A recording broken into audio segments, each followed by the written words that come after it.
Looks like some massive changes might be coming to sports games pretty soon. We're about to get a delicious taste of Dune. And I've been obsessed with Death's Door, and I have some thoughts to share. All that and the latest in everything cool today in the Rundown. Hey everybody, welcome to the Rundown. It's very good to see everyone today. Thank you for joining us for this live show. This is a quick reminder that we are going to be live with the Rundown for about 30 minutes or so. Tons to talk about today. Good to see you. Hi there, and Spidey82 and Goku and Louis Arias, Preston Rickwood, Jack Clearman, Sam I Am 111, Pathetic Earthling, Nodding 56. Hello, Shirley Castle. Good to see everybody. So we'll talk for 30, and then we'll fade to black, come back, and we'll play a couple of cool Switch games that I've been wanting to check out for a little while. So I'm going to do the Rundown intro one more time, and I'll cut this together as a separate video. 777 and Brad Komjanek, I don't know how to pronounce that last name. Thank you for being here, everybody. Goku, great to see you, pal. All right. Hey, welcome to the Rundown, everybody. Thank you for finding the Electric Playground. My name is Victor Lucas, and it is my pleasure to bring you the latest in everything cool, and that is thanks to our sponsors at the Gaming Stadium. They're Canada's leader in online esports tournament facilitation. They've got tournaments happening every single weekend, and you can find out all about them at tgs.gg. All right, today's episode is dedicated to a gentleman named Slick Rick, who had this to say about the EA Play that we're getting tomorrow. I want to see a new SSX game come out. That's probably not going to happen, but it would steal the show if they did, as long as it's like the PS2 games and not the good but not great 2012 Reboot. I am with you, Slick Rick. I absolutely adore the SSX games, particularly SSX3, which totally grew on me over time. I love that game, and it would be awesome to see EA embrace EA Sports big again. Who knows? We're going to find out tomorrow. We'll talk about it for sure. But right now, we've got another sports franchise to talk about. Konami dropped the big news that their brand, start that again. I blanked on the name. Pro Evolution Soccer. Here we go. Ready? Konami dropped the news that their big sports brand, Pro Evolution Soccer, otherwise known as PES, is being rebranded to eFootball later this year. It's going to come out this fall, and it's going to go head-to-head against FIFA in some interesting new ways. As you can tell, the visuals look pretty damn world-class. This is going to be a cross-platform experience. It's going to be on all the new machines. It's going to be on PC. It's also going to be on mobile platforms and stuff out there. But the big deal with this game, and that's, I think, kind of putting the flag in the ground for sports game manufacturers all over the place, is that it's free to play. You can jump into the experience and not have to spend a single dime. And that's been true with a lot of online stuff or a lot of mobile stuff, over the last several years. But shifting to a console, top-tier sports experience like this and making it a free-to-play enterprise is a pretty dramatic statement. This is a beloved game, by the way. This, may not have the sales figures of FIFA because, EA's got tons and tons of money invested into the franchise and all the licensing that they spend. And Konami doesn't spend in quite the same scale as EA does, but they make a really tuned football experience. I have done countless iterations of our classic versus segments between PES and FIFA, and I've always been impressed by the gameplay of PES. And I know that a lot of hardcore fans of football and soccer around the world prefer PES. They think that there's a realism there. And so, this is a company that kind of chooses the bets that it makes on who it works with and what teams it licenses, what players they get in to kind of support their adventure and their enterprise. And they're kind of smart with it. But what obviously has been happening, like with all of the sports games out there, all the microtransactions have been making a ton of money. I think they have a mode in PES called My Club, and that brings tons of money, just like the Ultimate Team stuff does in EA Sports titles out there. And so, presumably, this, quote unquote, risky bet of going free to play is going to see a tremendous upside as people get invested in the players that they, pick up through acquiring inside of the game and all of the teams that they make and the custom liveries that they make. This should be a very interesting experiment for Konami. And, this may be Konami sort of saying, okay, look, we have to get ahead of this because we're looking down the road, and presumably 2K will do something similar with the NBA franchise that they have, and I think they've got the golf franchise right now. EA is probably looking down the road a little bit as well. It's already happening big time in the mobile space, and those games get downloaded by millions and millions of people around the world, and it just kind of makes sense, like there is this idea of it's almost like a ratings chase, right? You want as many people invested in these sports as possible. That's what's going to benefit the leagues and the relationships that these companies have with the stakeholders that own, the rights to these stadiums and the rights to these logos and team affiliations. They just want more people playing it. Obviously they want to make as much money as they can, but the eyeballs really matter because there's advertisements everywhere. And what we know with sports games now, too, of course, is that people will keep spending in the ecosystem. And so it's going to be very interesting to see how, eFootball does this year. I suspect it's going to be, I think people are just going to download it. I think people are going to be, let's check this out. And if they find it to be a fulfilling, especially console experience, and they're promising cross-platform matches and stuff, which is pretty cool. They're also promising, there's going to be more content kind of flowing into the game. Once you go free to play, it's kind of more season-based than in shipping a product. And so you're going to be seeing lots of cool new features just keep getting added to this thing. And I suspect it's going to be incredibly successful. I think there's going to be a lot of people that just say, sure, I'll give it a shot. I got nothing to lose. I mean, we're seeing great success with the shooters out there. And I think sports might be that next category. And this might be, the first game out of the gate that kind of proves that model. But yeah, it's going to be very interesting to see that matchup again between formerly PES, eFootball, and FIFA this fall. All right, something else that is going to be very interesting to see is what Denis Villeneuve has got cooking with his interpretation of Frank Herbert's Dune. Now, Dune is going to be hitting theaters on October 22nd, and there have been trailers released. Warner Brothers has put together a bunch of different little pieces around the movie. We're looking at some footage right now of a big sort of digital event that they did with actor interviews, and Stephen Colbert hosted some stuff, and we got a kind of a behind-the-scenes look at how Dune is coming together. But in addition to some of the trailer stuff and some of the behind-the-scenes stuff, they've released character posters out there, so we're getting a pretty good look at who is playing who in the the Dune universe. And it really does look like Denis Villeneuve, who has already proven himself to be a visionary director, has done some expert casting for his new vision for Dune. And everything that I've seen about this movie is just electrifying. And now, in addition to all of what has come before, now the studio, Legendary and Warner Brothers, have started to let people in on the first 10 minutes of the film. And there's been some screenings out there. And so people have gotten a little bit of a taste, and the buzz is just incredible. It's a passion project for Denis Villeneuve. He has wanted to do something with this brand and this franchise forever. And I don't know if there are fans of the old David Lynch classic out there, which hasn't aged all that well, but there were some pretty trippy, cool things in that movie for sure. But the universe of Dune that Frank Herbert put together is just incredible. The planet Arrakis and chasing the spice and the sandworms and the still suits and all of these intricate characters and the statements and discussions around oppressing the indigenous population of the planet. And it's a trippy story. And I do encourage you, even though the movie is coming, to read the book and to have the grander reference when you go into the theater, because that's what inspired Denis Villeneuve. He wasn't looking at David Lynch's work and said, I need to remake that. He went back to the source, and he's making the thing that he has always wanted to make.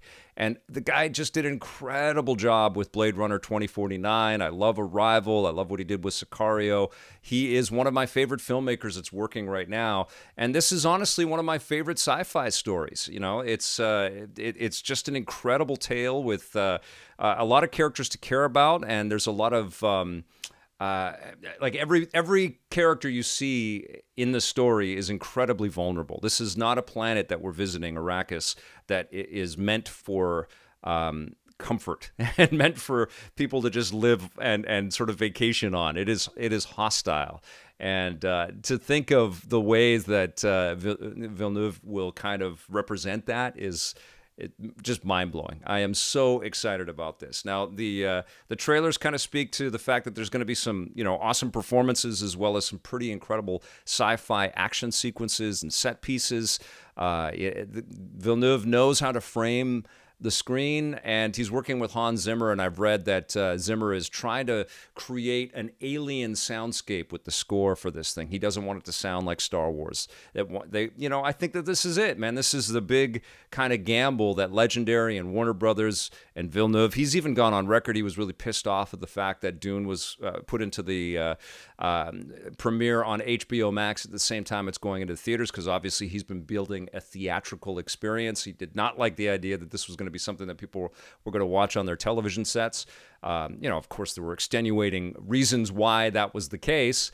But presumably this is just going to be a mind-blowing experience. I cannot wait for Dune. October 22nd can't come soon enough. I'll definitely be reaching out to Warner Brothers to see if there's any access with any of the actors or any of the people involved. I would love to interview Denis Villeneuve about creating this, but I am fired up. And yeah, I totally do recommend that you read the book. Don't hesitate on that. If you haven't yet, I guarantee you're going to be blown away. All right, something else that kind of blew me away, and people joined me on my stream yesterday to talk about it, was Death's Door. Now, I've got a review for you right now.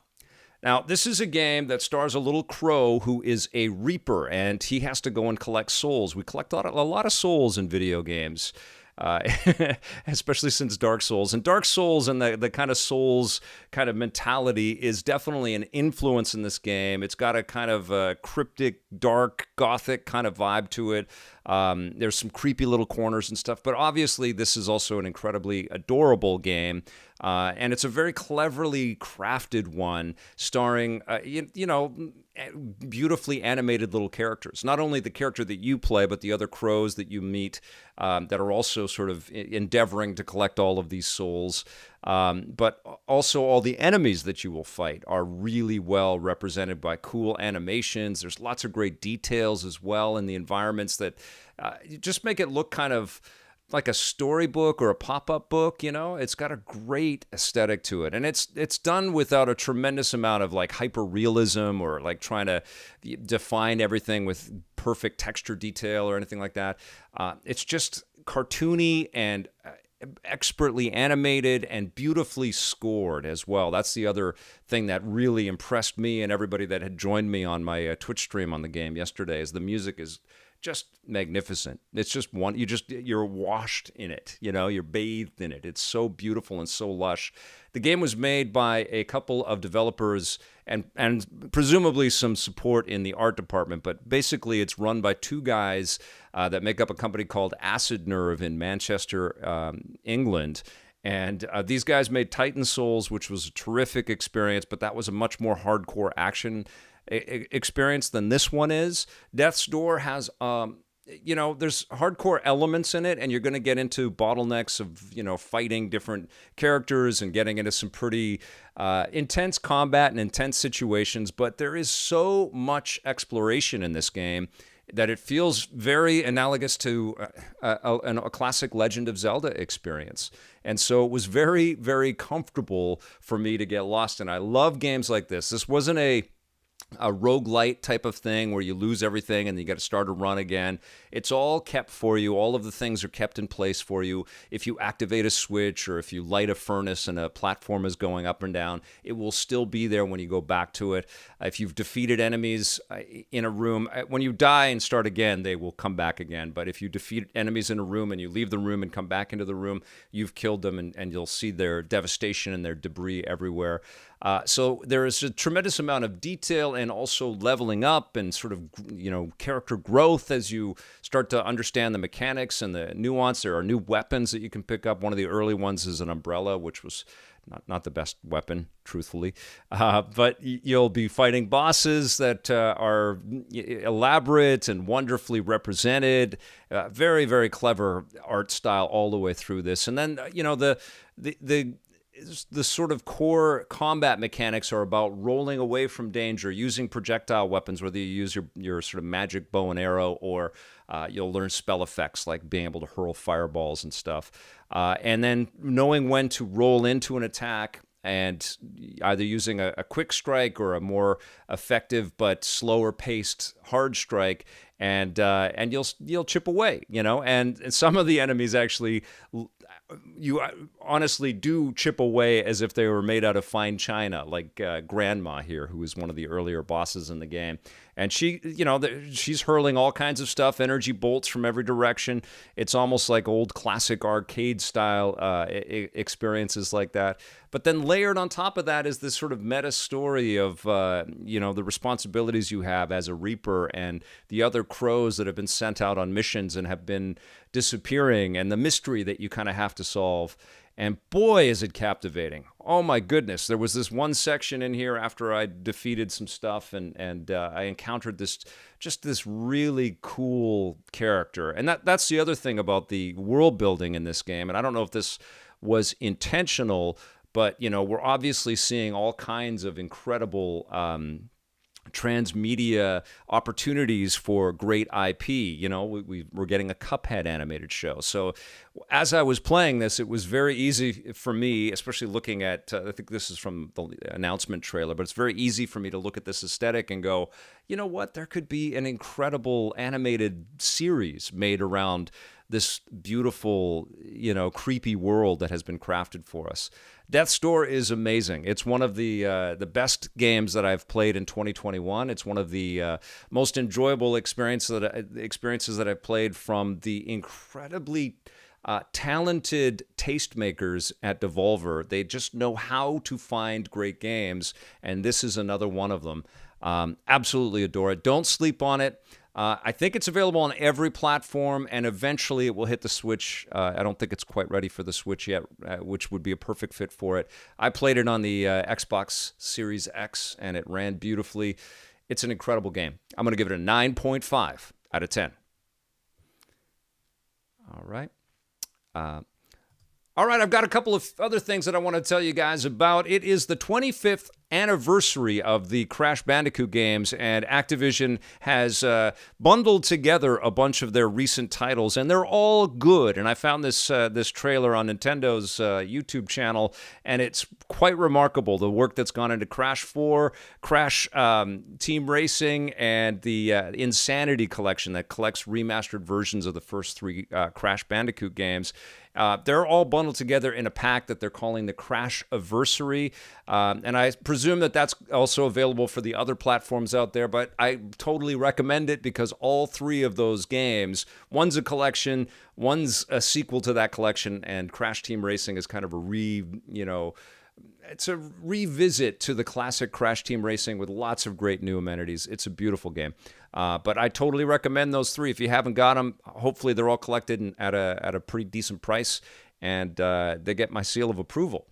Over in the VR space, we got some news from Oculus that Lone Echo 2 is going to be coming out very soon for the Oculus Quest platform, but you can also plug an Oculus Rift headset through the AirLink, but also you can connect a USB-C cable into a PC and play it on an Oculus Rift headset as well. This is the incredibly elaborate and beautifully detailed, space experience that Ready at Dawn built for us. It's a sequel to an acclaimed original title, which really gave you a great sense of anti-gravity and dealing with puzzles out in space, the loneliness of it, the relationships that you have with your robot allies. And to celebrate the launch of this game, which I think is incredibly important to Oculus, they are putting the first game on sale. I think you can pick it up for $10. The game is hitting, Lone Echo 2 is hitting on August 24th at $40 US. And then one of the things that they're also offering is you get, if you buy the game, you get a jack chassis, the kind of outfit of the robot ally that you have within the game. That goes onto your avatar, and so that stays with you, which is pretty cool. I mean, I like that Oculus has invested heavily in lots of original ideas like that, and I like that they're celebrating the launch of Lone Echo 2. I hope it's a great success. I can't wait to play it. I've just had some demos, but I haven't had hands-on with it, and I can't wait to check it out. Something else that I can't wait to check out is Alien Fireteam Elite. There are some previews that are hitting right now, and what I keep reading and keep seeing people talking about is that this game really honors the aliens, not so much the first Alien, because the first Alien was much more of a horror movie, and Aliens was a ramped up action experience. And I think this kind of takes that James Cameron classic and amps it up for us in some pretty thrilling ways. This is also coming out in August, and it looks amazing. I cannot wait to jump online with a couple of friends and blast away at some acid-spewing aliens, man. This looks incredible. Very excited about that game. And then also heard some news. I mean, Denis Villeneuve is one of my favorite directors out there, but another one is Neill Blomkamp, and he is getting into the video game industry in a pretty big way. He has joined up with a company called Gunzilla, which has studios in Los Angeles, in Frankfurt, and in the Ukraine as well. And there's a bunch of veterans that are associated with the company. They've worked on lots of games like Crytek games and EA games. And what's happening is they're putting together a multiplayer shooter, and Neill Blomkamp is coming in kind of like a creative lead to help kind of flesh out the story. They're not ready to tell us what the game is. Neill's been, popping up in a bunch of interviews. He's got a new movie called Demonic, and I think, based off of that and this new news, he's been having to talk about this thing, but they're not quite ready to talk about it. But one of the things that he has been saying is that video games will be in this next century what movies were in the 20th century, and I think video games already are. I think video games are already head and tails above what movies are right now. But clearly he's seeing an opportunity for himself. But I'm also excited because he is, talk about tastemakers. He is a guy that really crafts some incredible worlds. So hopefully that game is great. And also, yeah, I told you it was a packed show. Also, we got a trailer for Guilty Gear Strive. First DLC character named Gold Lewis Dickinson. Looks like a badass. Giant. Looks like a giant as well. He's got a horseshoe on his on his hand. But this is one of the most beautiful games of 2021 by far. It is absolutely gorgeous. It looks like you're watching a cartoon or an anime, but that is the in-game graphics. They're so beautiful, and the music is crazy in this game. The folks over at Arc System Works are building up towards more storytelling, and they've got more characters in the pipeline that are going to be coming out over the next several months. We know how these fighting games work now is they come with a pretty decent roster, but there's a big plan, of course, to keep adding to it. But that's our first one, Gold Lewis Dickinson. Very interesting name for a character. And then finally, I wanted to wrap up with a little discussion about what Nintendo's doing with the Switch Online service and the Super Nintendo downloads. I tweeted something about this yesterday. But next week, we're getting 3 new Super Nintendo games added to the collection. One of them is Claymates, which has like these cutesy clay-styled little characters. I remember this game when it came out. I don't remember playing it. I don't remember having any feeling about it at all. But we're going to be getting that as part of our collection. You can collect the letters in Claymates. This is a game that only came out in the UK. It's called Jelly Boy, and it sounds like a joke, but we're going to be able to play that next week. You're a little boy made out of jelly, and you could turn into hammers and such. And it looks cute, but again, this game looks completely forgettable. I mean, I think there's a reason why this wasn't released outside of Europe or the UK or wherever it was released. And then this last one, it's called, what is it called? Bomboozle. I mean, that just does not look like a Super Nintendo game to me, that looks like really rough demo stuff. And I honestly, I can't believe like Nintendo put out a press release about about these games. It's not like they're horrible, or I like the idea of celebrating classic stuff no matter what flavor they come in, because something that might not be exciting to me may be a favorite for somebody else out there. I get that, but there are a lot of amazing Super Nintendo games that could be added to the Switch Online collection. I think they've done a pretty good job with the NES collection. But the Super Nintendo, holy crap, there are just incredible games. I tweeted out 3 ideas that just off the top of my head was the Adventures of Batman and Robin that Konami made. Konami also made the Turtles in Time game for the Super Nintendo. That was another suggestion. And NBA Jam Tournament Edition. Like, those are games where you put out a video or you put out a press release and everybody goes, what? You can get those things? Oh, I'm signing up for Switch Online right away. And I know there's licensing and issues and things, but people that own the rights to these things would like people to be able to access them again. And if there's a little bit of money to be made off of this stuff, then that's great, So yes, I think Nintendo should spend the money to acquire the licenses for classic things that we really, really want to play. But the other thing that I want is a list from you. And you can do it in the chat right now, or you can do it in the comments down below on the archive of this. Let me know what Super Nintendo games you think are missing from the Switch Online service and what Nintendo should be chasing down to get out there. And of course, we also want to see the Game Boy Advance on there and eventually the N64 and the GameCube. But it's pretty cool. Truthfully, it is pretty cool. There's like over 100 games across NES and Super Nintendo that I think we all forget about as Switch owners. And then you pop in, it's like, holy crap, look at all these things that we can play. Still, the ones that we can celebrate a little bit more would be most welcome. Alpha Cat's already saying Mario RPG. Nick Seabright wants Jelly Boy 2. You keep waiting for that, Nick. All right, you guys, that's going to do it for the rundown today. Thank you so much for watching. I'll be back again tomorrow. We'll talk about the EA Play event. Thank you to all of our subscribers out there. Thank you for hitting that little bell to be notified. And thank you to our EPN members. We'll see you soon. And until then, play forever.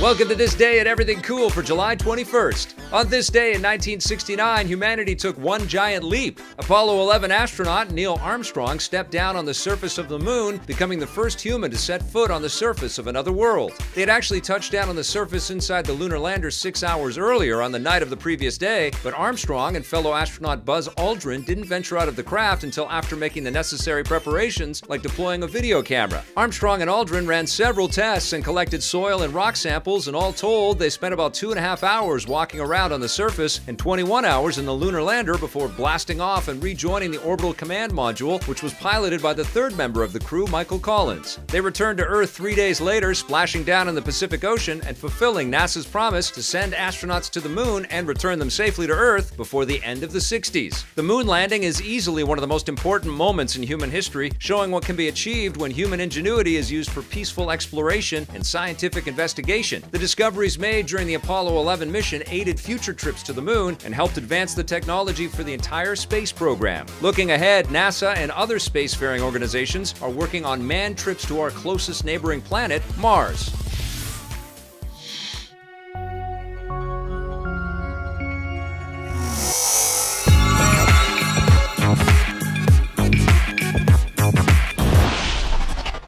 Hey, welcome to EPN Plays. We are checking out a couple of games on the Super Nintendo today. Thank you for being here through the rundown. And I hope I gave you guys lots of things to talk about. There is tons going on, man. It never slows down in this business. I'm playing on the Nintendo Switch. Cotton Reboot is what I'm going to be playing now. This is called a cute 'em up, or the genre that it's from is called a cute 'em up instead of a shoot 'em up. And let's jump in. We play as a little witch, and it's definitely anime kind of influenced. Little witch in a bikini, I guess. We've got time attack mode, X6800 or 68,000 mode. I don't quite know what that means. And let's check out the arrange mode. What do you guys think? We'll just jump right into this. Let me know how the Pathetic Earthling says, ooh la la. You remember me talking about this game, Alpha Cat? I think I probably did talk about that. I mean, I've pretty much I've talked about every game except Jelly Boy before, and I was not kind to Jelly Boy today. Let's jump in here. X68000 was a game system, I think. Was the original release of the game. That was from Oz 1812 and Brad Komjanik. A computer? Yeah, must have been. Okay, so here we go. So we're getting a little bit of the story. All right, we'll watch this here for a second.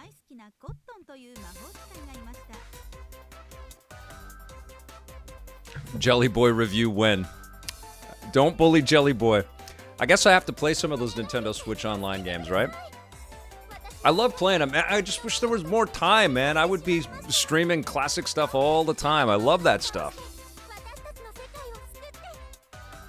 I'd like to stream all of the things that are on in the NES collection and all of the Super Nintendo ones. Yeah, I can't wait for Baldo, Robert Tolan, and the other one, the little fox game that looks like Zelda as well. That game looks incredible. I forget what it's called. Hey, Benjamin Rivers is here. We're going to be playing your game after this there, Ben. Good to see you. Tomorrow, Vic will be streaming Jelly Boy for 12 hours, Nick Seabright says. Tunic, Louis Arias. See, the best chat on the internet right here. You guys, you're in my wavelength. You know what I'm talking about and thinking, even if I forget the words sometimes. A lot of words came out of my mouth today already. But you guys are right there to support me, and I sure as hell appreciate it. Don't look away from the screen when you're playing a shooter, Vic. Okay? Okay, here we go.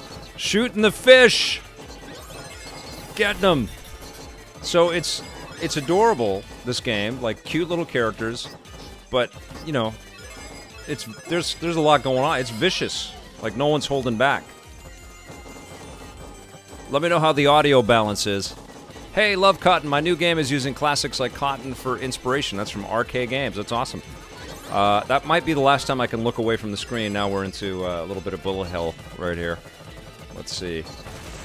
Okay, I got some bats. Why would you kill the bats? Bats are our friends. All right, look at that. I have little fairies with me. Oh, damn it. Okay. Get the gems. It's got a great flow. Feels awesome.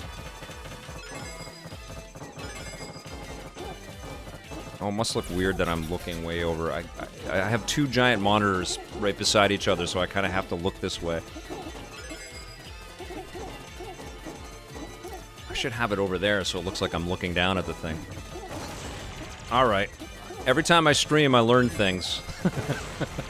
That's the way it goes.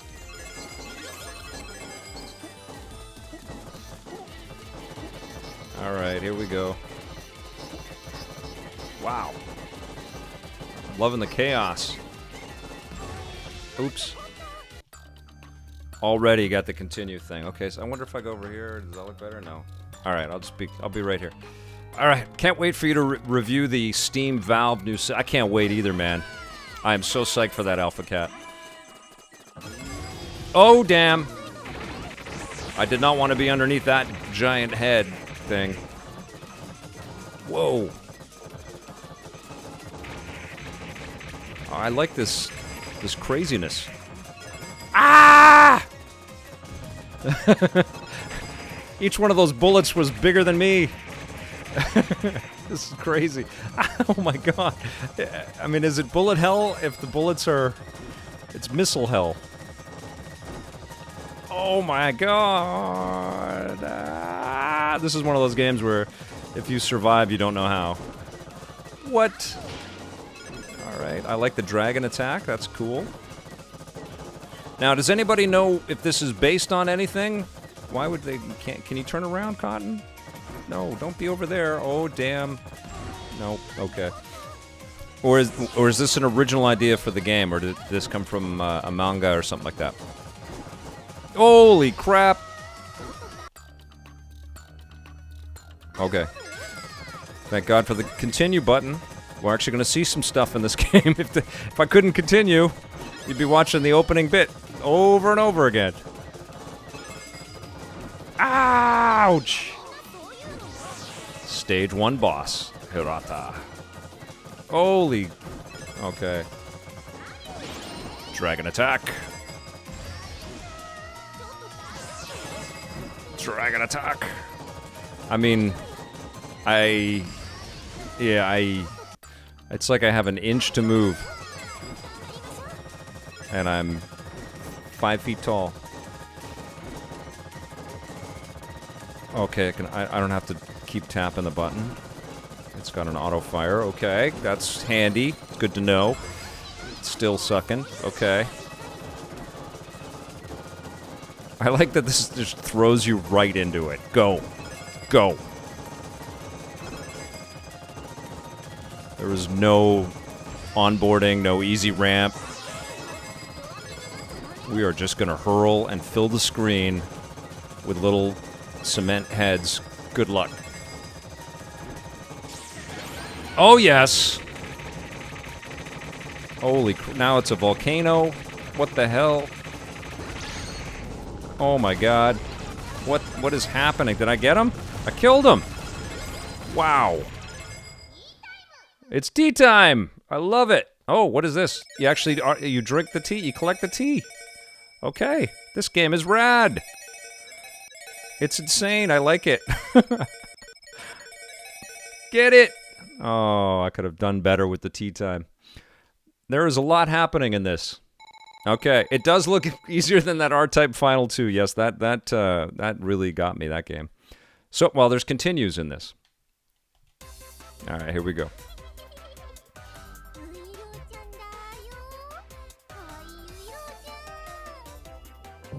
So I'm going to go and see, going to the theater again. This one, there's going to be people at it. I'm going to go check out the new G.I. Joe Snake Eyes today, so I'll have some thoughts about the movie presently. Might be tomorrow, or it might be Friday.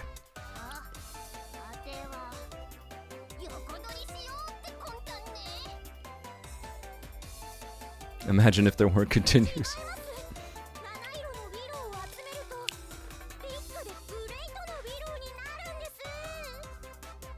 It becomes a big and great willow. This is adorable. What a big and great willow!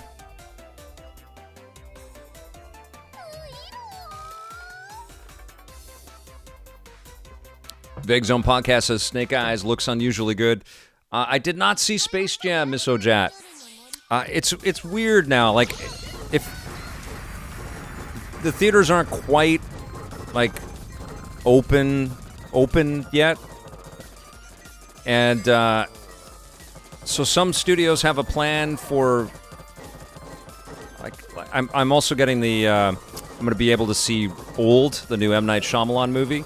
But that I'm getting a screen link for that, so I'll have thoughts on that movie as well. And honestly, like I love going to the theater, but the convenience of getting a stream code and being able to watch stuff, especially as I'm solo in my basement, is just it's like making all this content on my own.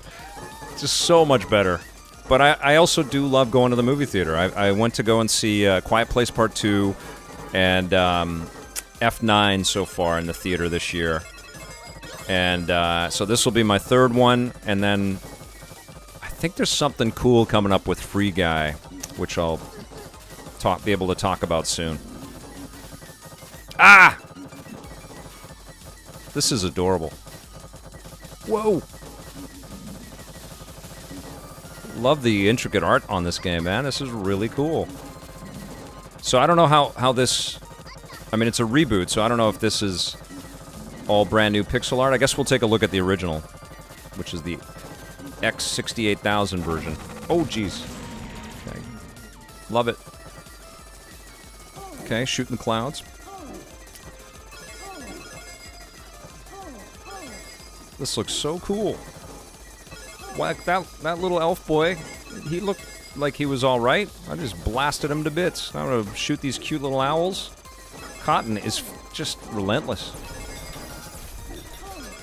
All right. Oh, okay. Yeah, shoot the Grim Reaper for sure. Look at all this firepower. I am a frickin' badass. It's just like one wave of bullets going in one direction and another wave of bullets going in the other direction. Oh, we're playing a little Ghosts and Goblins right now. Yikes! Zombies chucking their heads. I love it.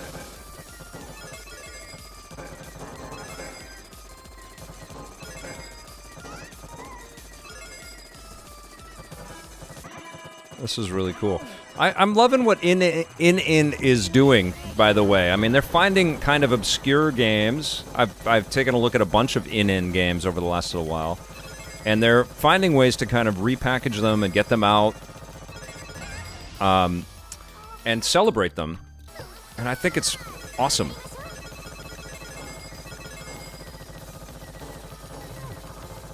Yeah, they're very...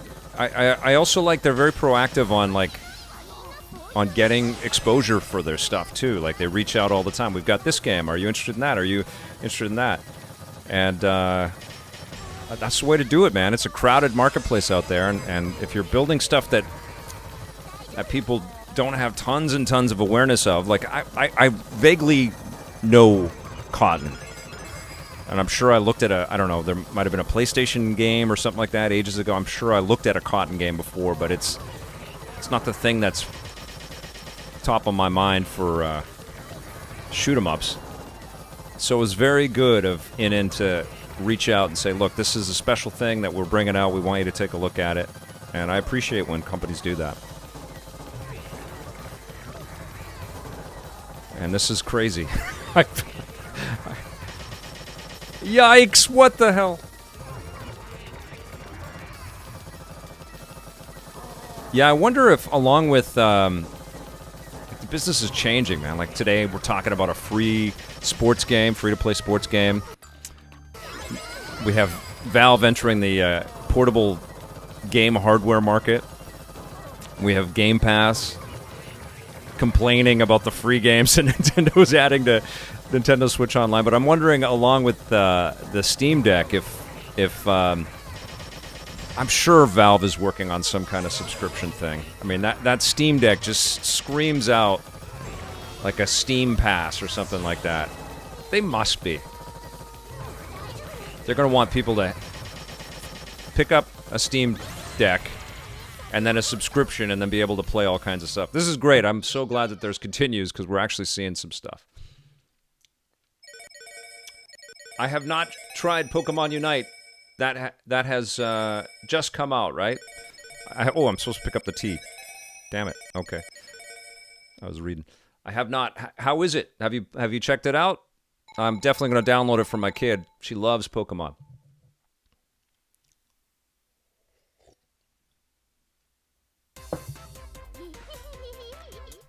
Oh, I love M. Night Shyamalan. I think the guy's amazing. I talked to him really quickly at a event.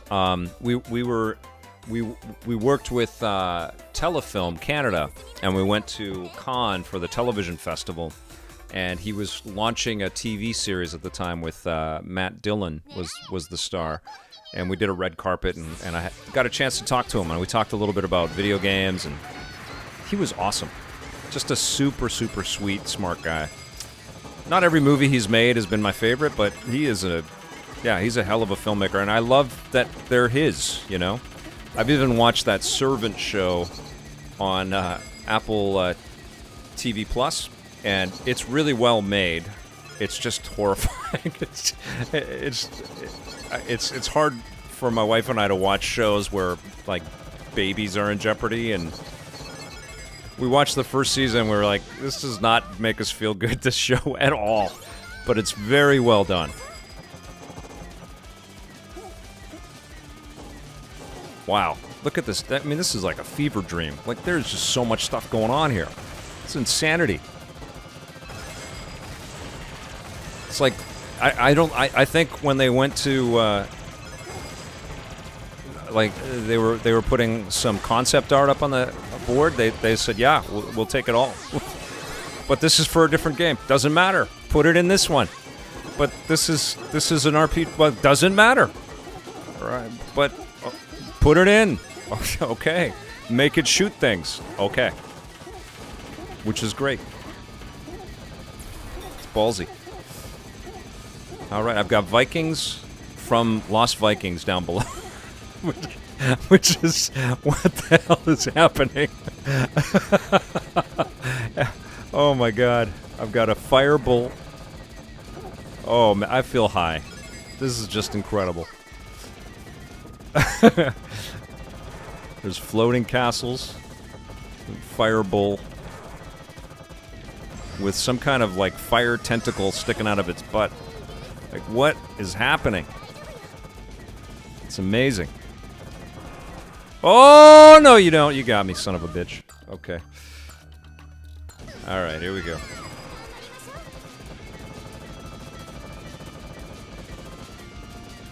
Matt Dillon should be the Joker. Sam I Am 111. I think this might be the very first stream on this channel where Matt Dillon was discussed.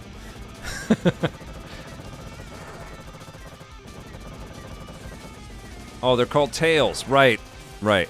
Okay. I'm gonna stick with butt tentacle. Is that all right?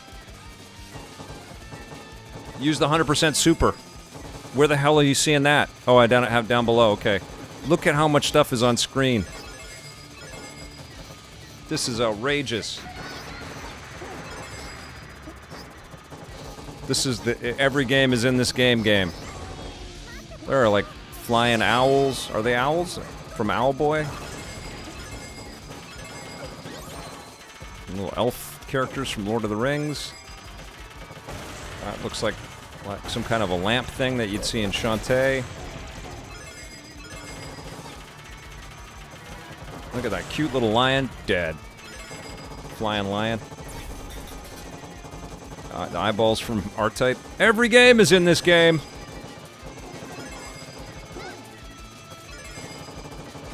This is supreme. I dig it.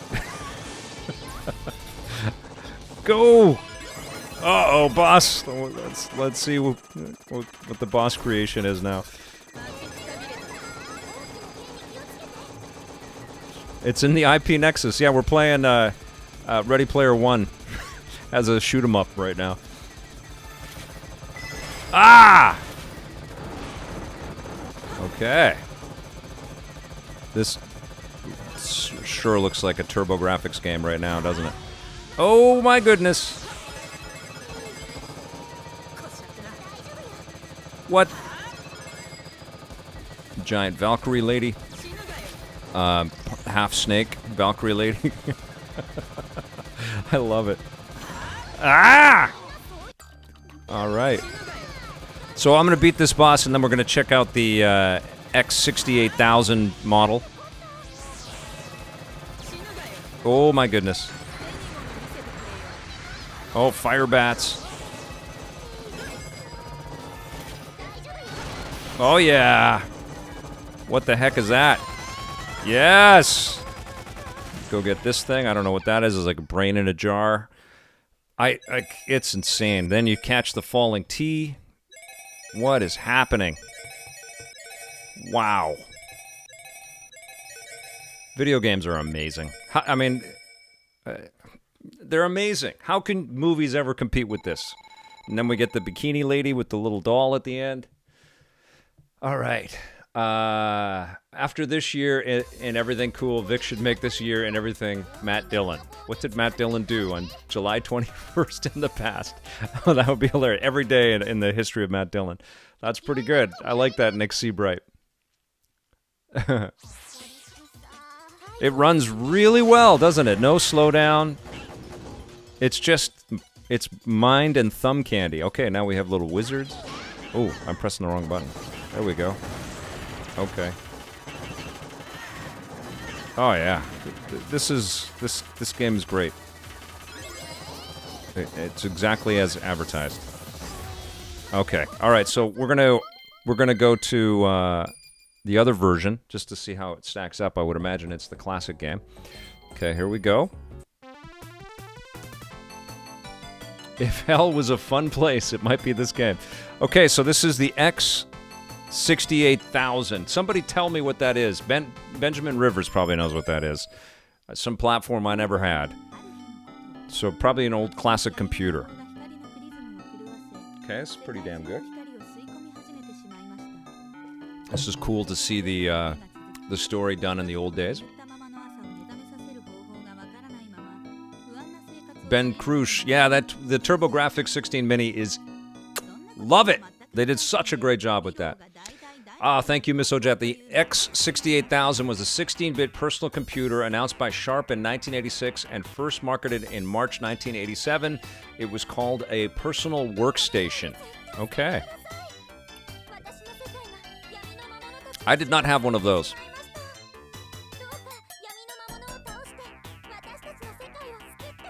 Catchy tunes.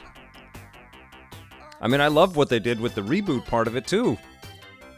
All right, let's go.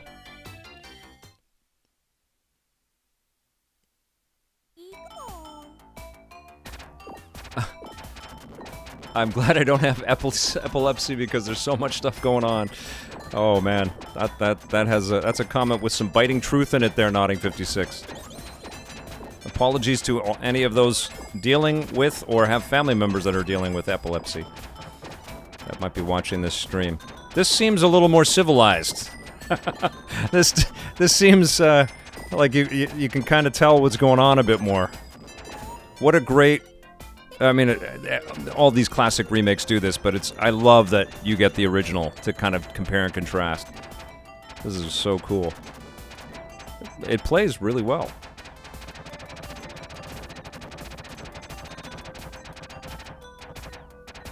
Yeah, I guess this is in the same vein as the Air Zonk game on the TurboGrafx 16 Mini, or TurboGrafx 16, or Fantasy Zone, is that right? Fantasy Zone cute shooter. This is cool. Look at this sprite work, man. What that is? Laser eyeball guy. Vikings. So I don't think they one-to-one the level design. It feels a little bit different. Okay.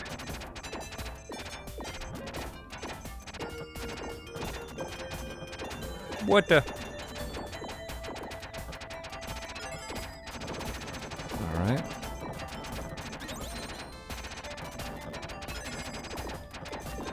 Still alive, guys. What the hell? So are the little fairies called willows?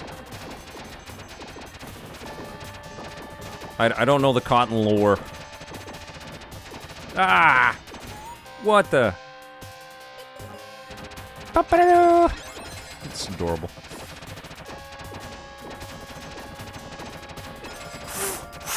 Ooh, I thought I was doomed there. Okay.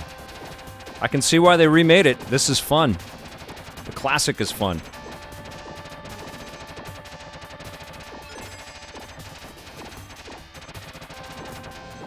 Yeah! I am a badass little witch with a tiny little fairy. Cottonverse goes deep. Nick Seabright said, "Oh, you still pick up the tea?" Yeah, this is cool. It's awesome to see a game with less. It's the same game, just less of it. It's cool. Let's see, another name for cute shooter. Cute 'em up, that's right. Nintendo Boy 17. Thanks for being here. Parodius series are good too. Oz 1812, that's right. Hee cute little willow, how nice to meet you. Okay, so I think the little fairies are willows. And now I'll enjoy eating you. This game goes all over the place. What? Don't eat the little willow. What are you doing? They just help defeat the boss. I will enjoy eating you. Crazy. Nodding 56 likes the original more.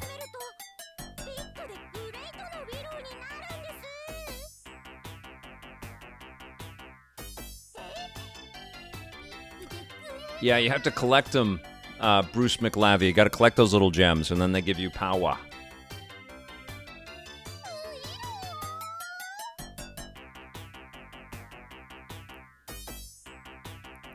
All right, here we go. Next level. Oh, I used the power-up. This looks so good. They were making some hot games in 1987. What? The pumpkins got me.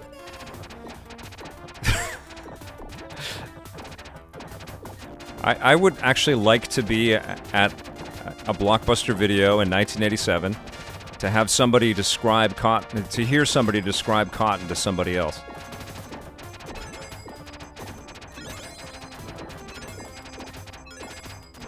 Dude, we should rent Cotton. There's floating eyeballs. There's like land shark things. There's trees that smile at you. And clouds that turn all psycho if you shoot them. Yeah. Dude. Oh, and then you fight a giant tree and it shoots little trees at you. And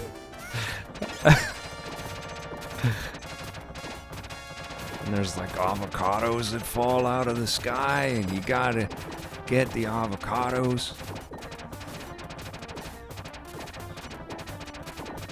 Alright, I am just blasting this tree in the face!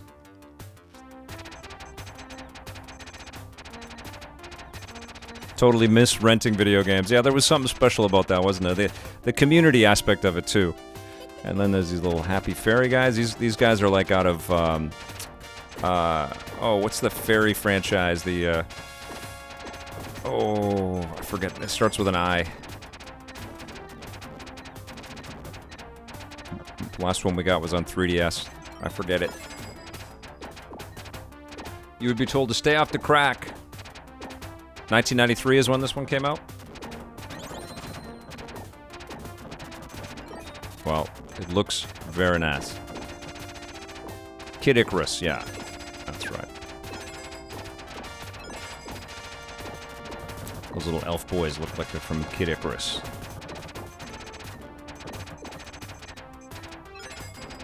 I honestly, we were cracking jokes about this thing liberally borrowing from other game IP.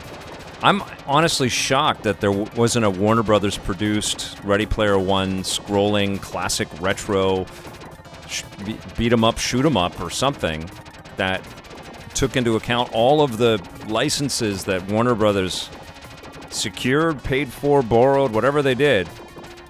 It would have been incredible. And people, I mean, there was no video game to celebrate Ready Player One, really. It's insane. That is a total missed opportunity. I guess we don't have Tron games to speak of right now either. Ah! What's up, Bye Bye Digital? Good to see you. I got your tweet about the band. I haven't had time to check them out, but I will.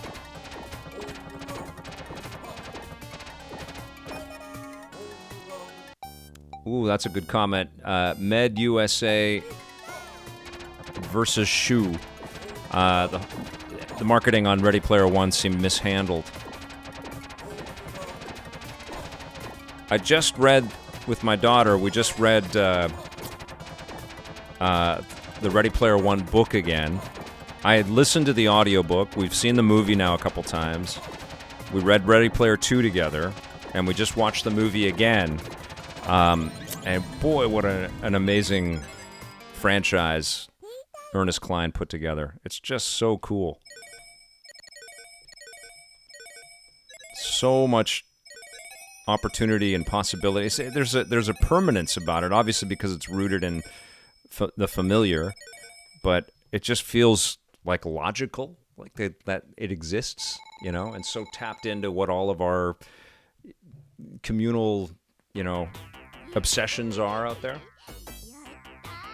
Oh, Alita Battle Angel, that was terrific. What a great movie that was. Victor, I watched Ready Player with my mom, who doesn't really enjoy video games, but she loved the movie, and it actually got her interested in gaming. 777. Wow. Ready Player 2 wasn't as good as Ready Player 1, for sure. I think it's really hard to follow up something, and you've lost the element of surprise, and I felt like Ernest Cline really leaned into more things that we're familiar with. There's a lot of prints in that novel as well, which was kind of cool, but I kind of wish that it had found new ways to surprise us as readers. But still, like, really fantastic sequences in the book, and good stuff for a movie for sure.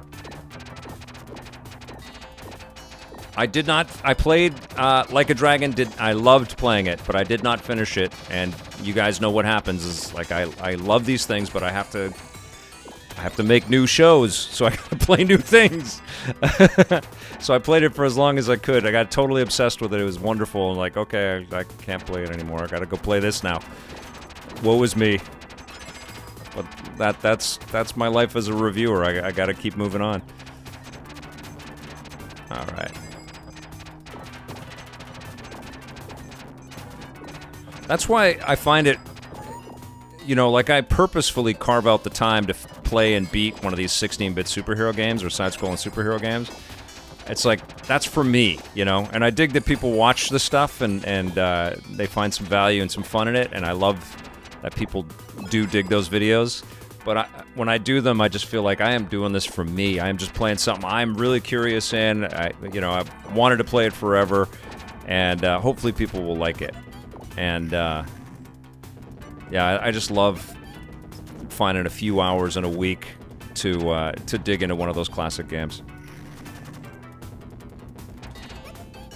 Next one on deck for me is another Game Boy Advance game. It's the Konami Teenage Mutant Ninja Turtles game for the Game Boy Advance. So I'll be playing and talking about that soon.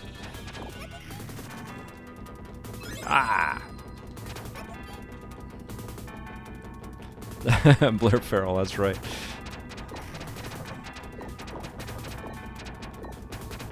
Oh, it really is Robert Tolan. It's an incredible story. The jail time, and then he gets out and he's got to start from riches to rags, and fight his way back up. Incredible. Okay, this Cotton reboot. I mean, if you know what you're getting, it's as advertised. Very cool game. I also wanted to play. This is Alone with You. I wanted to jump into that. So this is from Benjamin Rivers, and it's a very small team. I think he does the bulk of the work. And this is a game that's been around for a little while, but it's just hit the Switch. And I believe what has happened with Benjamin Rivers is all of his games now are available on this platform, and it's a perfect fit for right there. Oh, you're the man, Vic. Hope everything is well. Digging the stream. Thank you so much, man. Thank you very much. That's very sweet of you. Thanks for the super chat. I buy digital. I love doing these. I love doing the streams. I think I was doing a little too many of them, and I heard some of the feedback, so I'm trying to kind of not do as many, but still got to do them every once in a while for sure. I also like editing the rundowns together, and what I've been doing is I've been clipping out reviews and putting them up as separate videos. It's a balance, right? I don't want to. I make a lot of content, even on my own, and I don't want to flood the inbox. So music and sound effects are provided by a different person, and then Benjamin Rivers does the design and all of the artwork, and he puts it all together, and the animation. He works with his wife Nancy. It's incredible. That TMNT GBA game has some muddy pixels. Well, we'll dig into that. Med USA versus Shu. 777, that's very sweet. Okay, so this is billed as a sci-fi romance adventure. I know nothing about this game, so let's discover it together, okay? So there's a spaceship and some glowing orb thing here that I can't interact with. Those are lightning strikes. It's very effective. I love that the pixels get larger as you come closer to the camera. That's very cool. Design and story consultation, Mike Doucette. So Benjamin Rivers is reaching out to people that he knows in the community, getting some help with stuff. Okay, so we're firing up this spaceship. Here we go.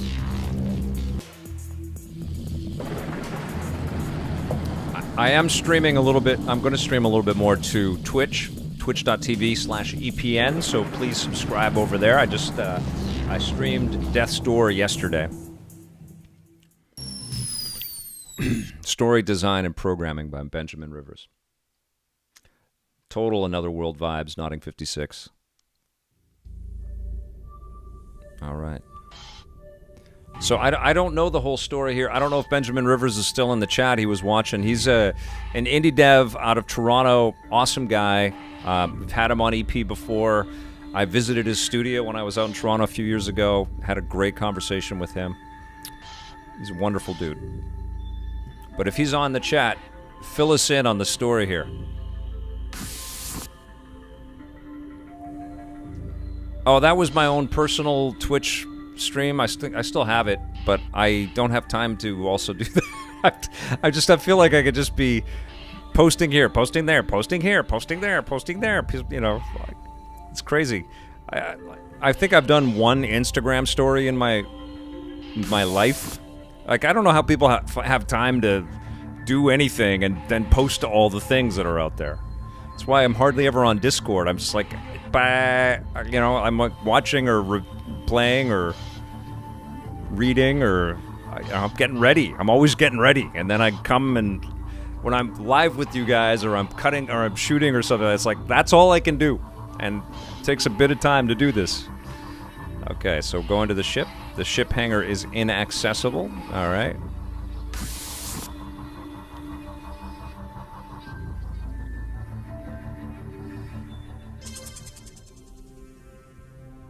I like making GIFs, though. I do. GIFs seem like a very useful chunk of time. I make custom GIFs every once in a while, and I stick them up into my tweets. And I'm like, I made that. It feels good to do those. Because it's like 3 seconds or 4 seconds. You must have seen the worsening situation out there. Did you notice the planet's instability on your way here? I noticed. Then you can appreciate what a pickle we're both in. I wish I had a better news, but I feel I owe it to you, to be honest. That's good. The situation is unfortunately quite dire. The Hudson Cartier Terraform project has failed. 16 years of work has been undone. I apologize for being so direct, but would it shock you to know that by my estimates we have less than a month to survive?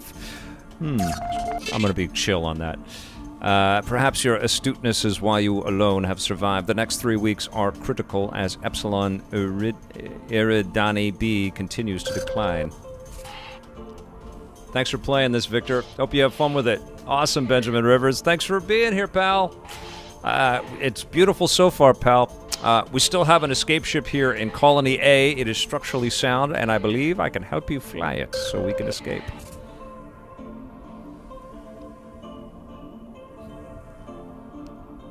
All right, here we go. If we can transmit an emergency signal to the Home Office, we can likely intercept a company vessel in our ship and gain transport back home. Take it easy, Robert. The problem is there are 4 key systems on the escape pod that I can't repair, and you aren't trained to deal with by yourself.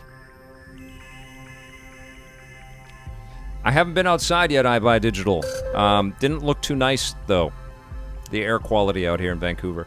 You see, there were 4 other colonists who could have saved us if they were still alive. Okay, so we're getting all the backstory. Look at this. This is great, Benjamin. Winnie Laurier was our communications expert, and she could have helped repair the navigation systems. Dead. Pierre Tong was the colony director and an engineering genius. He would have been able to assist us with the thrusters. Gonzo. And Leslie Baradwaj ran the agrodomes, and I'm sure she could have helped us maximize the ship's life support and food processing.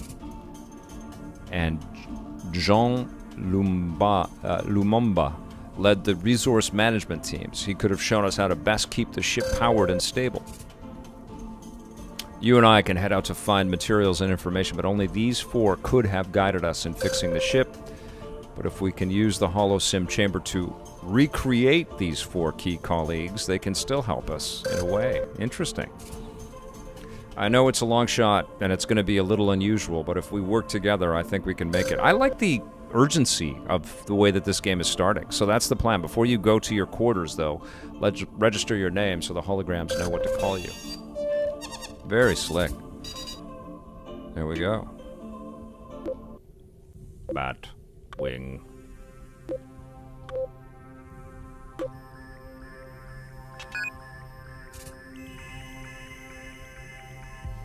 Okay, you've entered your name as Batwing, is that correct? Yes, it is. Oh. Sure thing, let's change it then. Oh, no. No, I wanted it as Batwing. Oh, you guys can watch me do that again. Press the wrong button. One thing about bouncing from controller to controller is, and system to system is, I'm always pressing the wrong buttons. Okay. Yes, there we go. Excellent. I'm glad we've got that straightened out. For now, just head to your quarters and rest. You'll need it for tomorrow. He turned into an English butler. Alright. Alright, here we go.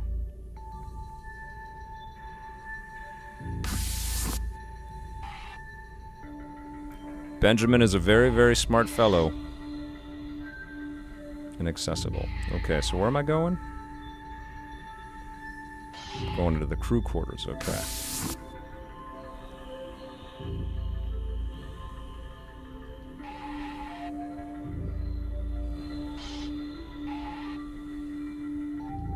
So we're going to my quarters here.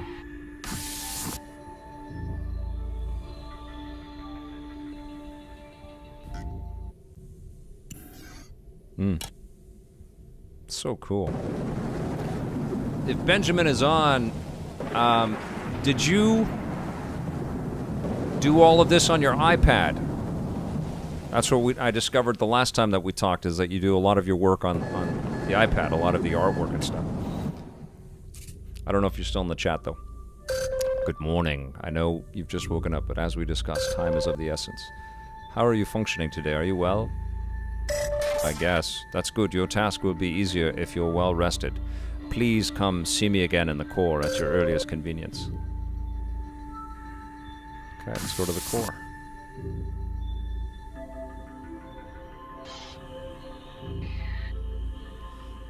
I have Midway Arcade Origins, Nintendo Boy 17. I've got a bunch of Midway collections, but I have that on. I bought that on Xbox One, actually last year, to have Robotron. It plays beautifully. I think Digital Eclipse. Yeah, Digital Eclipse worked on that collection. It's great. Vic is Sean Connery confirmed. Did I sound like Sean Connery? Okay, Batwing. Last night I scanned what's left of the colonies in hopes of finding material we can salvage. I think I found a few good leads. I think it would be best if you first go to the comms relay and find 5 communication devices we can use for the escape ship. The comms relay is where Winnie Laurier was last known to be. Hopefully you can find out some more information on her on your trip as well. When you're ready, you can go south to the shuttle bay and plot a course there. Here we go. To the main hallway. Oh, new Spooey channel. Panzer Paladin is incredible.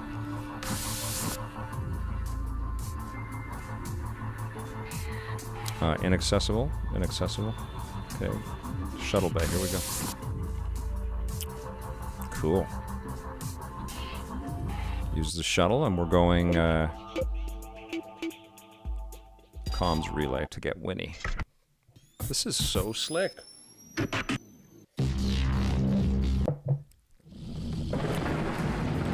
I can kind of control the shuttle. I dig it, man. It's just like Mass Effect, this game. It's very cool. Happy Console Gamer's busy. He's working on his channel, and his daughter just turned 1, so he's got a full plate. I suspect once things start to get a little bit better, we'll be hanging out and going to movies again pretty soon, though. All right. Oh boy, even from here, I can sense how damp and musty it is in there. It probably smells to you like an old puddle. I love it. Server room locked. Yeah, yes.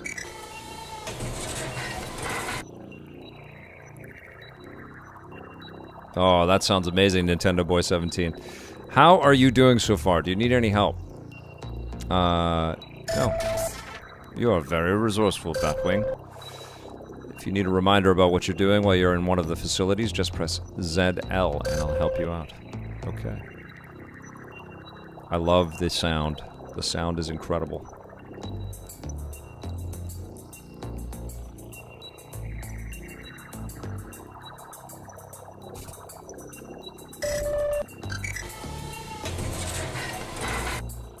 Oh, Notting 56. We are overdue to get on screen together, just to hang out. I saw Scott Jones, speaking of. I just saw Scott was in Vancouver. He's flown back to Toronto, but I went and had coffee with him 2 days ago, and he's doing well, and he looked great. And I didn't want to take a camera. I haven't seen him in ages, so we just hung out. I sure miss him, and it was a great catch up. His eye's healing. I don't know if you've been following what's been going on with him, but he's doing all right.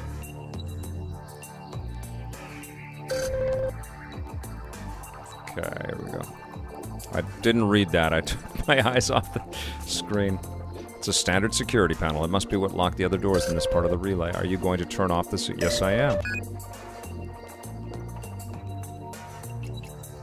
am. Stephen Lang, yeah, the actor. Yes, I did meet him. You're talking the bad guy from Avatar? I did meet him.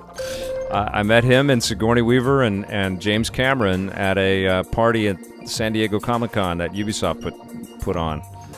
And I chatted with them very briefly, all three of them. It was surreal. Notting 56, I want to work with Scott very much again on something. It uses the Sega Genesis color palette. I love it. Love it.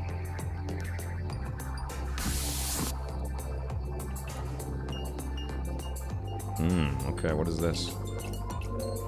Oh, you can scan it, so you can... That's cool. This is a really cool... It's like a Metroid point-and-click adventure kind of thing. I dig it. It's a portable lamp.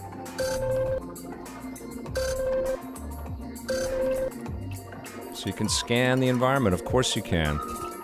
Large pile of books.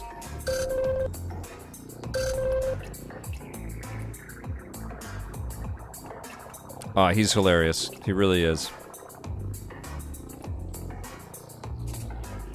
We'll figure something out.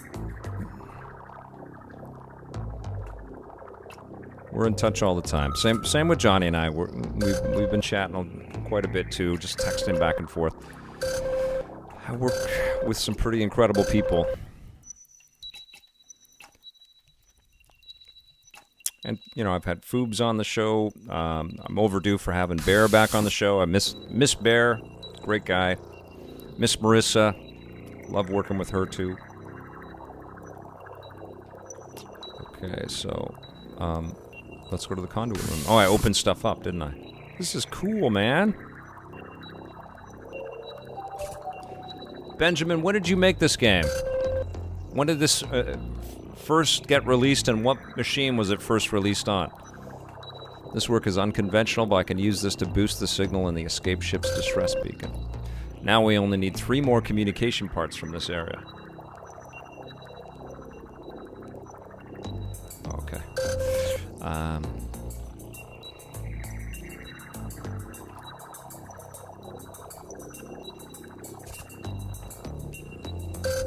Space Quest 3 was on your mind. That's awesome. As the construction of the colony's prefab elements continued, resource allocation estimates often became skewed. Too bad, really. Torn pages, likely from the notebook on the first floor. The dark. Why struggle? You know I've been here. I've been waiting all this time. Why didn't you give up? It's not in my nature to just give up. The dark. Really? I'm not so sure about that. For a long time, even amongst your peers, you gave up, or at least you seemed to withdraw from them. Isn't that like giving up? That's interesting, because they did. The further you isolated yourself, the less they felt like reaching out. Didn't you notice that? Yes, I noticed it. I assume there was more. Maybe you'll find more pages as we press on. It's interesting, though, isn't it? Sure is. All right, we should continue. Man, the music is dope. It just sets the tone, doesn't it? Lewis Arias, is this the Metroid game? I've been hearing about Metroid Dread.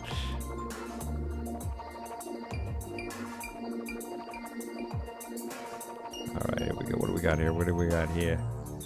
Use elevator.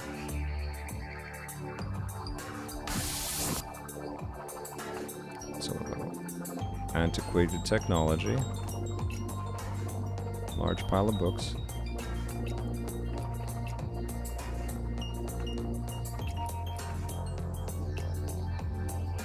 Okay, here we go. This is Alone with You, and I'm playing on the Nintendo Switch using Pro Controller. Conduit room. Conduit room. Okay, so let's go down.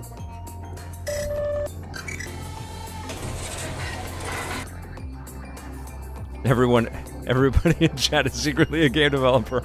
I'm cool with that. Everybody's definitely knowledgeable about the space and always has some great wisdom to impart in the chat. That'd be amazing if there were a bunch of developers in here. This elevator goes down from here. Do you want to go down? No. I want to go into the Tower Bridge exit. I want to do some more scanning.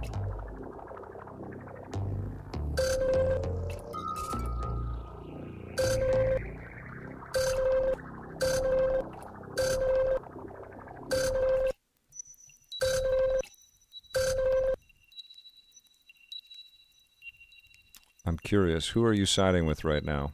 Paula or the Dark? She does seem to be in a dire situation. Well, let's keep looking.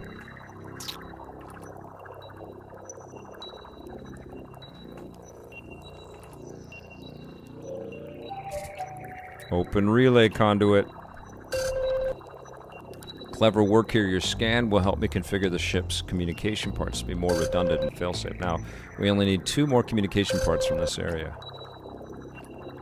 Okay.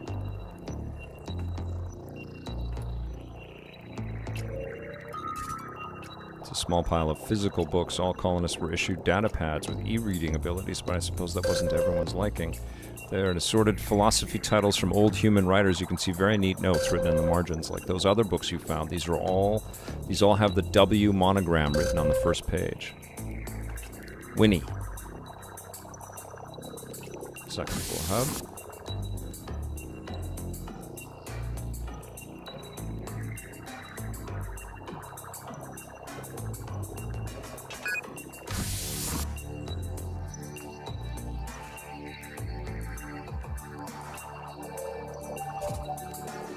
Portable terminal still has a tiny bit of battery life left. 1 more communication part, okay.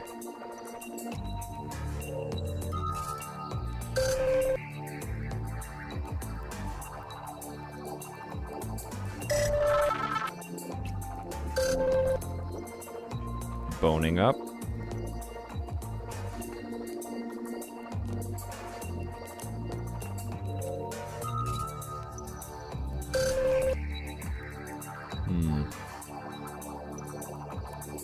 Curtain.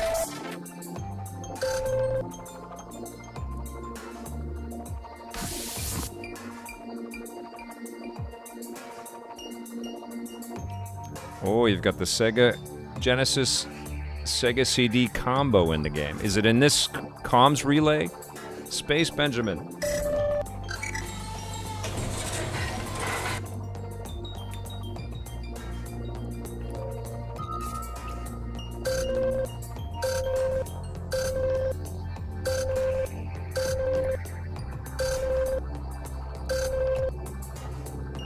I love that there's a little scarf on this character.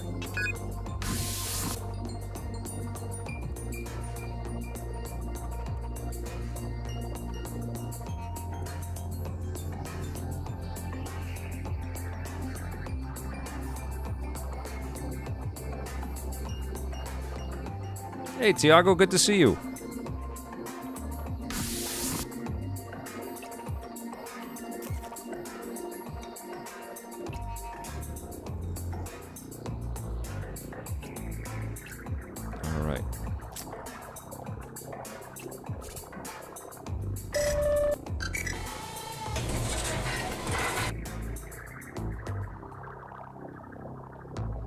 Oh, it's telling you there's a hole there. That's cool.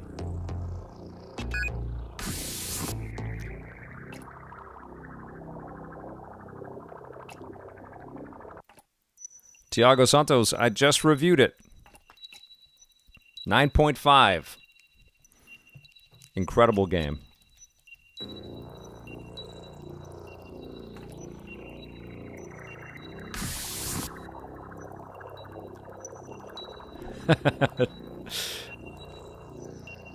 Yeah, I streamed some on the Twitch channel yesterday. It's absolutely beautiful. No. Okay, so I want to go conduit room, and this is also the conduit room, but it's a different side of it, which I didn't go into. Okay, so there we go. Service panel. There's leaks everywhere. Oh, okay, I did go into this. Conduit room. Nope. Third floor hub. So it must be on the second floor.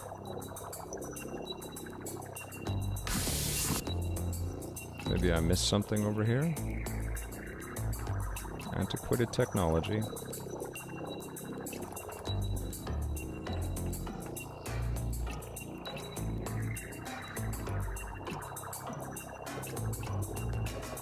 Large pile of books.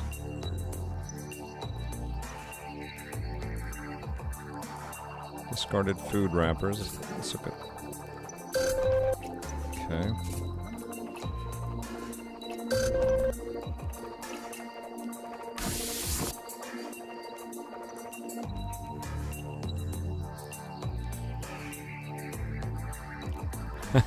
Pathetic earthling, nice.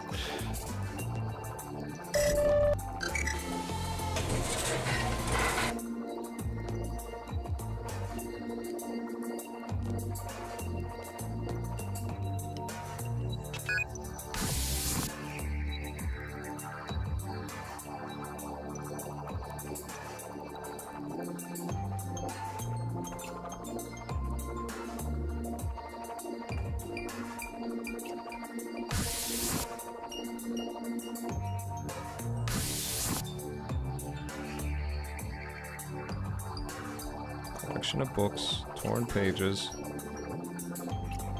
open relay.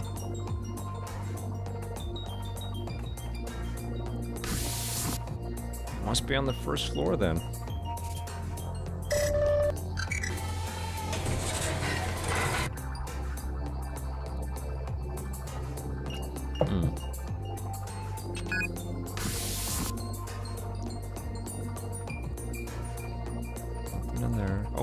There they are.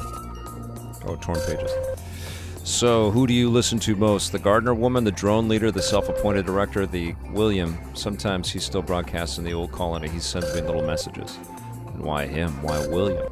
He was so important here. He kept things working. He kept things repaired. He was essential, and nobody really gave him the respect he deserved. So what? Do you think you can relate to him? I don't know. Of all of them, I think I just understood him the best. When he stopped communicating, it felt like the end of the world.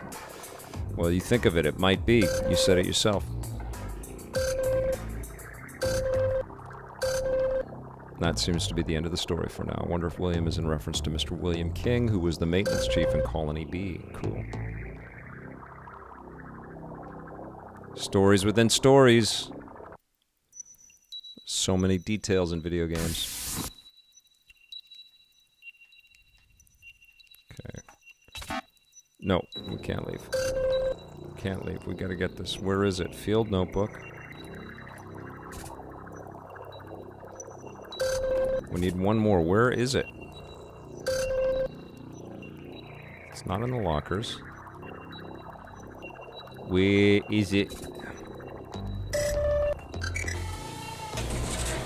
I should do Audible. I would love to do some reading. That would be amazing. Like read an audiobook. I think that'd be so much fun.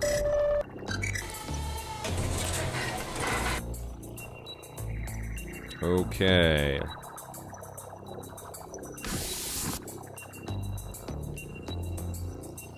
Yeah, Blaster Master 03. I have the first two. I've played most of one, and I just fiddled around a little bit in 2.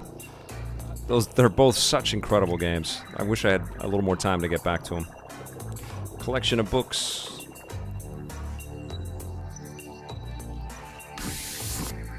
A Star Wars Audible. That would be incredible. Make it happen, I Buy Digital. Reach out to the Lucasfilm people.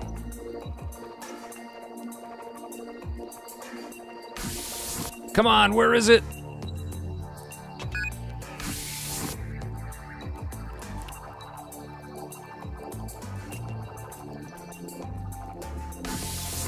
Ooh. No. Nope. Oh, I'm going up. Already on it. I Buy Digital. I think you're my agent, I Buy Digital. I love it. To system administration. Let's go back in here. Let's see what's going on in here. Okay, so I got my bedroll. You know what? I'm gonna. Oh, I can't use it. It's used. I can't sleep in other people's beds currently. Large pile of books. It's not here. Not here. Not here. It's not this spool. No, I already turned everything off. All right, let's go.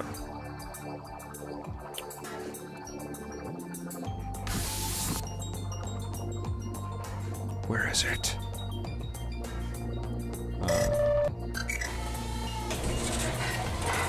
I think it's on the 2nd floor.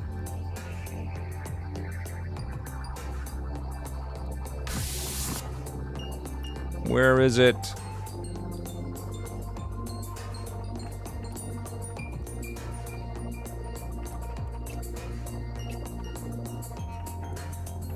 Where'd you hide it, Ben?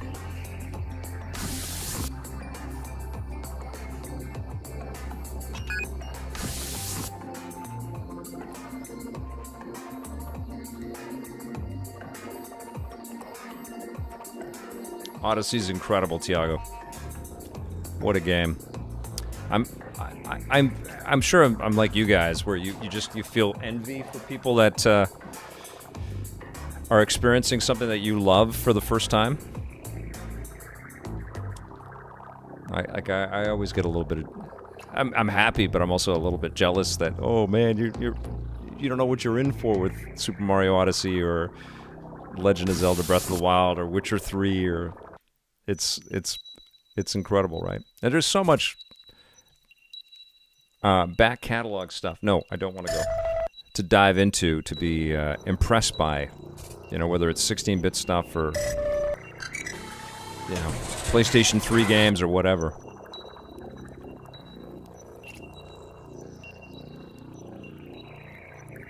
Games age well. Not all of them.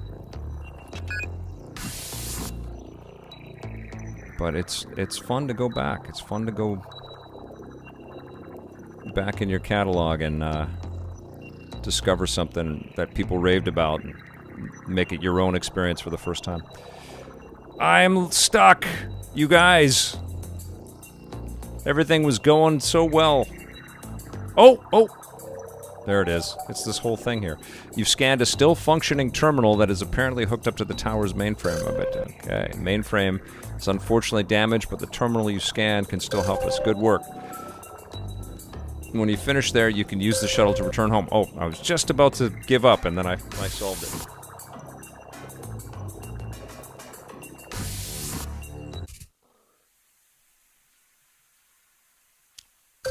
That Aliens game does look awesome, Chris.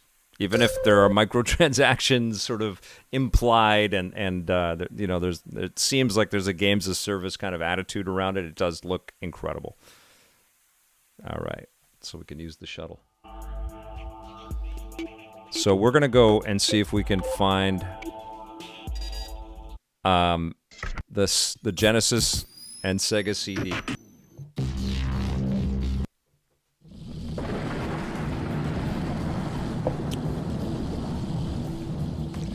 Game Sheriff, that's probably a fantastic idea to wait for the Steam Deck to be out. If you have the patience for that. I don't, but it's also my gig to talk about these things. So I've pre-ordered one, or I've pre-ordered the ability to pre-order one, and I'm super psyched for it. Excellent, you've arrived. Please see me in the core immediately so we can process your findings. A big part of why I'm psyched for it is of all the traveling that I have done in my job, but that has not been the reality at all. Like, I have not really played with my Switch undocked all that much. We did take a little getaway to the Vancouver Island not so long ago, and so I was fully a Switch portable guy. But the idea of having my Steam library so conveniently, in hotel rooms and on airplanes and stuff, that sounds incredible. And trust me, I am the guy that has opened up his laptop and played games on Steam on an airplane. And people walking down going, you're filling up your whole seat with your laptop and your game controller. Nerd! But I always like that idea. I always like the idea of, like, immense power to get lost in massive games away from home base, That's always felt incredibly intriguing to me. Okay, where am I going?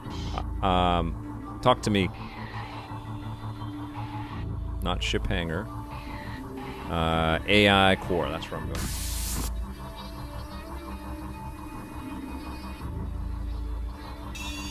It really is cool, Miryoku 7.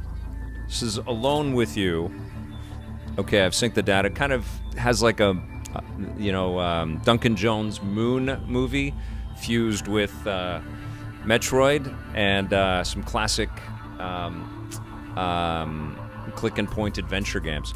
Okay, I've synced the data you scanned and collected today out there. Thank you for bringing this to me. I have good news as well. I've got the HoloSim chamber up and running. The constructs of the 4 colonists are already loaded. They're already working on helping you, but due to the currently limited availability of power and processing cycles, the chamber's a little shaky. You can retire to your quarters when I've got the HoloSim stable enough for you to enter. I'll call for you. Yeah, I'm really digging this. I've been impressed with each of the games that I've seen from Benjamin, but I think this is the one that hits my sweet spot the most, I'm on a Metroid high right now. I just beat Zero Mission. Can't wait for Dread. I've got Fusion queued up. So this is kind of in that zone right now, which is really cool. So this is my chambers. Oh, there it is. There's the Genesis and Sega CD hybrid up there. That's awesome. You were right, Blair Farrell. Okay. All right, that's a good spot to pause right there. I do want to show you guys one last thing before we break. Give me 1 second here.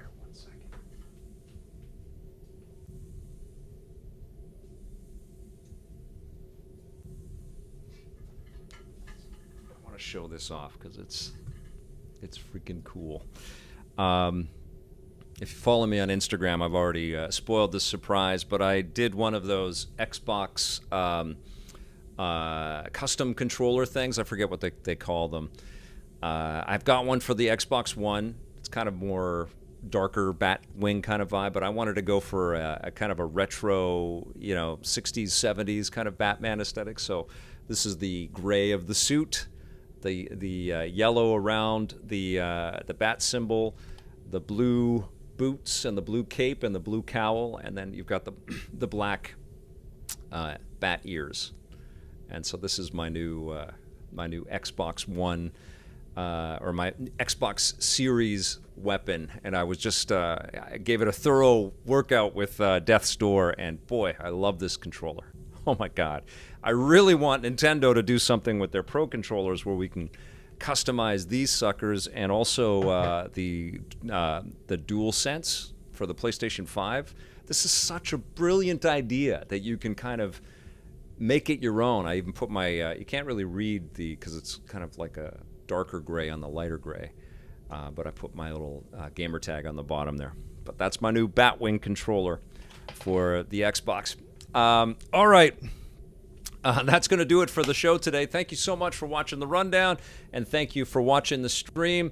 Thank you to Benjamin Rivers for popping in, and also for sending me out the code. And thank you to InIn for sending out the code for Cotton Reboot. Had fun with both games. Had fun talking with all of you guys. We will see you tomorrow, and hopefully EA Play has got some great surprises for us. Have an awesome night, And until we see each other again, play forever.